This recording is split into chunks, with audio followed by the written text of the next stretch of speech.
बोलिए शंकर भगवान की जय, साथ ही माता गौरी जी जय। तो देखिए रमन साहब, हमार घर में आज कुसुम गुरु बहन आयल बड़े ये शिव चर्चा सुन के कि मैंने हम आवे के सोची ना। हाँ। लेकिन कभी कभी गड़बड़ा जाइला की काम बा तो काम बा अरे घर के काम का 24 घंटा के समय देले बड़न भगवान जी, तो 2 घंटा के समय निकाल ली ही। आज हमरा के कहनी है भोले बाबा हाँ कि जा सगुंदर बाबू घरे हो रहा है चर्चा, उसी में आए हैं हम शामिल हो गए। भाई अपन भाषा बोली ना, बढ़िया लगला तो बोलत ले बोलले वाली हम भोजपुरी ना है, ए भोजपुरी है तो ये के चलते हम बोलले वाली।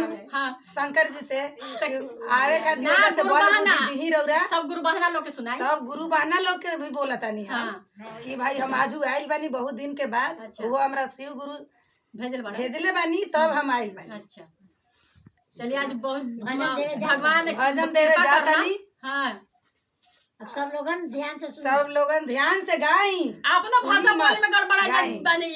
अब हम तो बोलबे नहीं कर, हम तो पलामू के हैं तो हम तो बोली नहीं। तनी जोड़ से ताली लगावा गुरु के बहाना, तनी जोड़ से ताली लगावा गुरु के सिया, तनी जोड़ से ताली लगावा गुरु के सिया, तनी जोड़ से ताली लगावा गुरु के सिया। फूला लाले गाइल रानी मालिन बगाइया, फूला लाले गाइल रानी मालिन बगाइया, ढोले लागल तारा जा सुनाए लागल कान में, होके लागल तारा जा सुनाए लागल कान में। फूलवा छोड़ के दौड़ल अइली हो गुरु के सिया, हाँ फूलवा लोड़ के छोड़ के अइली हो गुरु के सिया, ताली जोड़ से ताली बजावा हो गुरु के सिया, ताली ताली जोड़ से लगावा हो गुरु के सिया।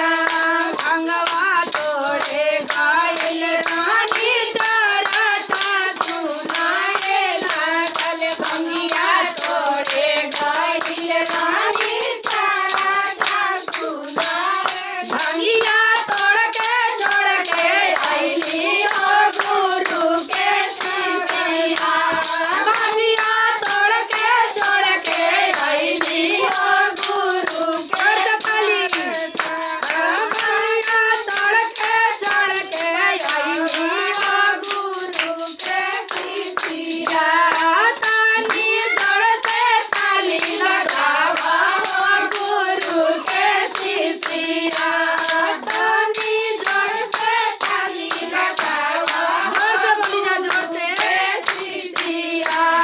पनिया बरगे गाइल रानी गंगा के बेगान में, पनिया लेके गाइल रानी गंगा जी के घाट, पनिया भर के छोड़ के अइली हो गुरु के सिया, पनिया भर के छोड़ के अइली हो गुरु के सिया। दियावा लेवे गाइल रानी बनिया तू दियावा लेवे गाइल रानी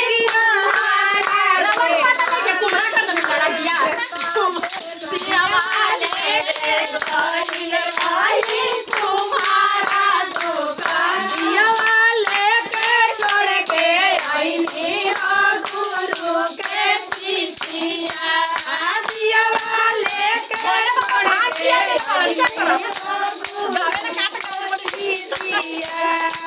जागा जागा